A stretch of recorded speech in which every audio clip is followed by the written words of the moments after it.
কঠিন উত্তপ্ত একটা গরম বাতাসের আযাব পৃথিবীবাসীর দিকে আসতে থাকবে। এমন আযাব কি এসেছে? গরম উত্তপ্ত বাতাস কি আসছে? একটু নাসার গবেষণাগুলো করে দেখেন বাসায় গিয়ে, তারা বলছে সূর্যের মধ্যে এখন কিছু বিক্রিয়া চলছে, বিস্ফোরণ চলছে। এমন হতে পারে অতি শীঘ্রই পৃথিবীর দিকে উত্তপ্ত গরম বায়ুর আযাব আসা শুরু করবে। দেখেন হাদিসের সাথে এক্স্যাক্টলি মিলে গেছেন। আল্লাহু আকবার। রিহান আমরা, মানে গরম উত্তপ্ত বাতাস আসবে পৃথিবীর দিকে। এবং মনে করবেন না এই বাতাস যদি গায়ে লাগে খুব কমফোর্টেবল ফিল হবে, বরং এর ফলশ্রুতিতে দেখা যাবে ফসল নষ্ট হয়ে যেতে পারে, বৃষ্টিপাত বন্ধ হয়ে যেতে পারে, খরা হতে পারে, মরুকরণ হতে পারে, আর অনেক সমস্যা হতে পারে, পানির স্তর নিচে নেমে যেতে পারে। রিহান আমরা। আরেকটা হচ্ছে 2 ওয়াজালজালাতান, এবং ভূমিকম্প। আর নবীজি বলছেন ভূমিকম্প না, নবীজি বলছেন যে বাইনা ইয়াদাইস সাআ, কিয়ামতের আগে আগে মুজানুন শাদীদ, মহামারী ছড়িয়ে পড়বে, বড় বড় মহামারী। ওয়া বা'দাহু, আর মহামারীর পরে আসবে সানাওয়াতুজ জালাজিল, ভূমিকম্পের বছরগুলো। ভূমিকম্পের বছরগুলো। সানা মানে একটা বছর, সানাওয়াত মানে অনেকগুলো বছর, জালজালা মানে ভূমিকম্প, জালাজিল মানে ভূমিকম্প সমূহ, অর্থাৎ ভূমিকম্পের বছরগুলো আসছে পৃথিবীর সামনে। আপনারা তুরস্কের ভূমিকম্প সম্পর্কে জানেন। কিছু বিষয় আছে যেটা আমি এখনো মেলাতে পারছি না। বুঝলাম যে ভূমিকম্প ভিতর থেকে 12টার সুর হয়ে যাচ্ছে মানুষ, আর এখন এগুলোই শেখানো হয় যে আমাদের পূর্বপুরুষকে নাকি মানব থেকে তৈরি করা হয়েছে। এই আকীদায় যে বিশ্বাস করে সে স্পষ্ট কাফের। যে এরকম কোন আকীদায় বিশ্বাস করবে সে স্পষ্ট কাফের, এবং তাকে কেউ কাফের মনে না করলেও সে কাফের। এখানে বড় বড় অনেক ওলামা কেরাম আছেন, আমি আসলে তাদের সামনে কথা বলতে লজ্জা বোধ করছি। আপনারা তাদের কাছ থেকে ফতোয়া জিজ্ঞাসা করে, কেউ যদি বিশ্বাস করে যে আল্লাহ পাক মানুষকে নিজ হাতে আদম আলাইহিস সালামকে সৃষ্টি করেন নাই, বরং মানুষ বানর থেকে আস্তে আস্তে আস্তে আস্তে মানুষ হয়েছে, এই কথা যদি কেউ বিশ্বাস করে তাহলে সে ঈমান থাকবে না কুফরি হবে? ঈমান থাকবে? কোশ্চিন কালেও নয়। একজনকে চার্জ করা হচ্ছে। অবশ্যই এখানে একটা বিষয় আছে, এটা হয়তো সবাই ধরতে পারছে না। এখানে কিন্তু ইস্যু কয়েকটা আছে। একটা হচ্ছে বিবর্তনবাদ, একটা হচ্ছে ইতিহাস বিকৃতি, একটা হচ্ছে সমগামিতা শিক্ষা প্রদান করা, একটা হচ্ছে ইসলামিক যে মুভমেন্ট সেটাকে সবার সামনে নেগেটিভলি উপস্থাপন করা।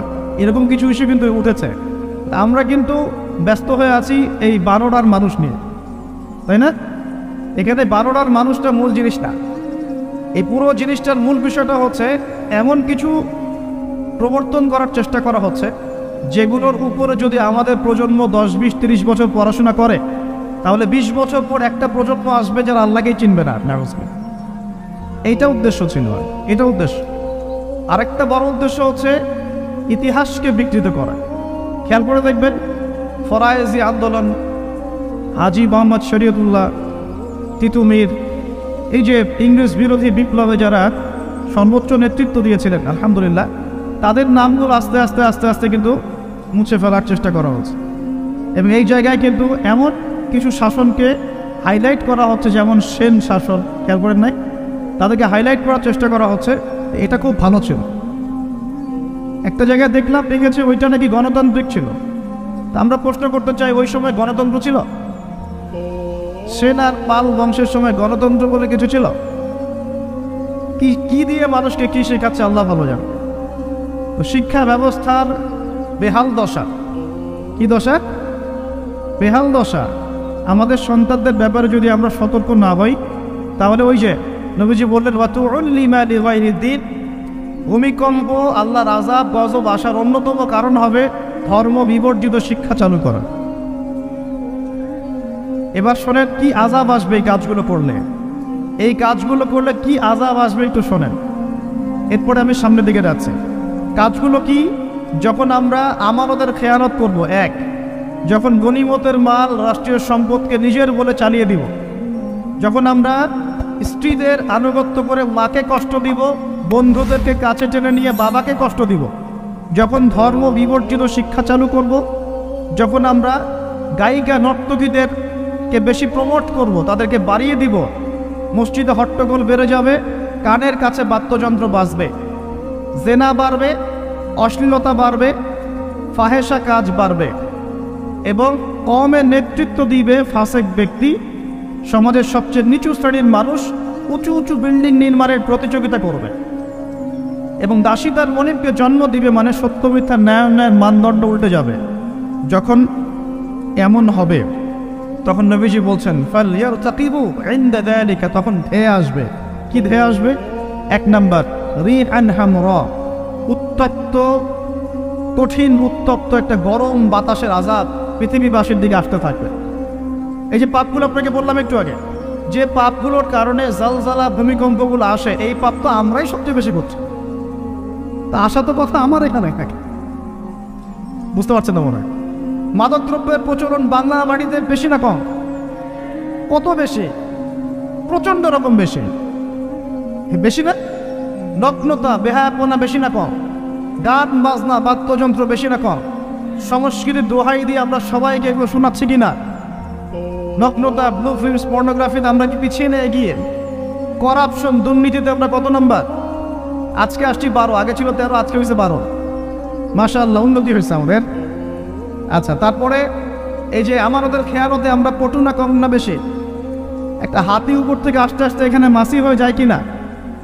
একটা হাতি উপর থেকে আস্তে আস্তে মাছি হয়ে যায় কিনা? মানুষ সম্পদ লুটে পুটে খাচ্ছে কিনা? তো ভূমিকম্প আসার যে কারণগুলা, এগুলো তো আমরা ফার্স্ট। তাহলে ওখানে এত বড় আযাব কেন? এটা প্রশ্ন না? আল্লাহ পাক উত্তর ভালো জানেন। তবে হতে পারে এটা পুরো মুসলিমদের জন্য একটা শিক্ষা। যদি তোমরা সতর্ক না হও তাহলে তোমাদের কাছেও কিন্তু এই আযাব আসবে।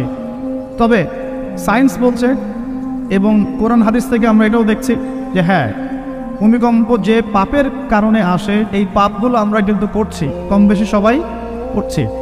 আর 2 নাম্বার হচ্ছে যে টেকটনিক প্লেটের কথাগুলো বলা হয় বা এই যে ফ্রন্ট লাইনগুলোর কথা বলা হয়, এগুলো কিন্তু আমাদের দেশ পাকিস্তান, আফগানিস্তান, চায়নার দিকে আছে, মায়ানমারের দিকে আছে। আর এটা হাদিস থেকে আমি জানি কিয়ামতের আগে আগে 3টা বড় বড় ভূমিকম্প হবে। কয়টা ভাই? 3টা। এই কিয়ামতের 10টা বড় আলামতের মধ্যে এই 3টা হচ্ছে অন্যতম। নবীজি বলেছেন, একটা হচ্ছে পৃথিবীর পূর্ব দিকে যেখানে আমরা বসবাস করি, Bangladesh, Pakistan, Sri Lanka, India, Myanmar, Indonesia, Malaysia, পূর্ব দিক, এদিকে একটা ভূমিধস হবে। একটা হলো পৃথিবীর পশ্চিমে, মানে ওই যে পশ্চিমা সভ্যতা, যেখানে যাওয়ার জন্য আপনি ব্যতিব্যস্ত হয়ে আছেন। আর 3 নাম্বার হচ্ছে পৃথিবীর মাঝখানে জাজিরাতুল আরবিয়া, আরাবিক পেনিনসুলার মধ্যে একটা ভূমিকম্প হতে পারে। এই 3টা হবেই, রাসূল সাল্লাল্লাহু আলাইহি ওয়াসাল্লাম বলেছেন। আর তিনি আরও বলে গেলেন, বাবাদাহু সানাওয়াতু জালাজিল, মহামারীর পরে আসবে ভূমিকম্পের বছরগুলো। এই পুরো বিষয়গুলো একত্রিত করলে আমাদের সচেতন হওয়ার দরকার আছে কি নাই? এখন কি আমরা সবাই 20-30 তলা বিল্ডিং বানানো শুরু করবো? সচেতন মানে কি? আমরা কি আশ্রয় কেন্দ্র বেশি বেশি বানানো শুরু করবো?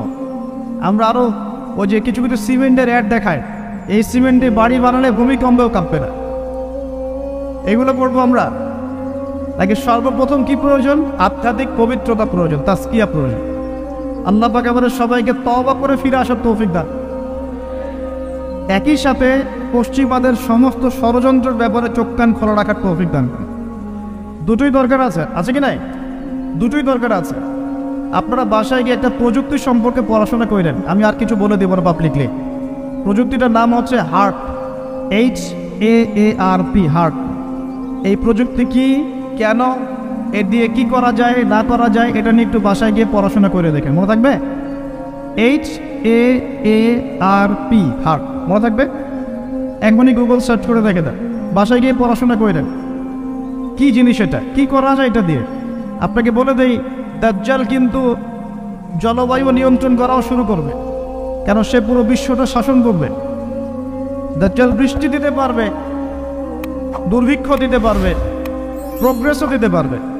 40 দিন সে বিশ্বকে শাসন করবে, যার প্রথম দিনটা হবে 1 বছরের সমান, দ্বিতীয় দিনটা হবে 1 মাসের সমান, তৃতীয় দিনটা হবে 1 সপ্তাহের সমান, বাকি দিনগুলো হবে আমাদের দিনের মতোই। প্রত্যেক ভূমিকম্পেই পৃথিবীর আর্নিক গতির পরিবর্তন হচ্ছে। সায়েন্টিস্টরা এখন বলছেন পৃথিবীর ভিতরে ইনার কোর বলে যে জায়গাটা আছে, এটা এখন উল্টা দিকে ঘোরা শুরু করেছে। তো একদিন যে 1 বছরের সমান হবে, এই বিষয়ে আমার কোনো সন্দেহ নাই। মহাবিশ্বে এমন কিছু একটা হবে যাতে করে পৃথিবীর আর্নিক গতির মধ্যে পরিবর্তন আসবেই। না হলে নবী সাল্লাল্লাহু আলাইহি ওয়াসাল্লাম বলতেন না প্রথম দিনটা হবে 1 বছরের সমান। সাহাবীরাও প্রশ্ন করছেন, ইয়া রাসূলুল্লাহ সাল্লাল্লাহু আলাইহি ওয়াসাল্লাম, আমরা তখন কিভাবে নামাজ পড়ব? নবীজি বললেন, তোমরা অনুমান করে হিসেব করে নামাজ পড়ে নিবে। মনে করেন যদি এখন সূর্য আর না ওঠে, তাহলে কি আমরা একটা টাইম বের করে করে নামাজ পড়তে পারবো না? মনে করেন সকালে সূর্য উঠেছে আর রাত হচ্ছে না, আটকে গেছে পৃথিবী, তাহলে কি টাইম হিসেব করে করে নামাজ পড়তে পারবো কি না? নবীজি এই পরামর্শ দিচ্ছিলেন যে তোমরা সময় হিসেব করে নামাজ পড়ে নিবে। দ্বিতীয় দিনটা হবে 1 মাসের সমান, আর তৃতীয় দিনটা হবে 1 সপ্তাহের সমান। এবং সে এই পৃথিবীটাকে শাসন করবেই। এবং নবীজি একটা হাদিসে বলছেন, পৃথিবীর মক্কা মদিনা বাদ দিয়ে এমন কোনো জায়গা নাই যেখানে সে বিচরণ করবে না।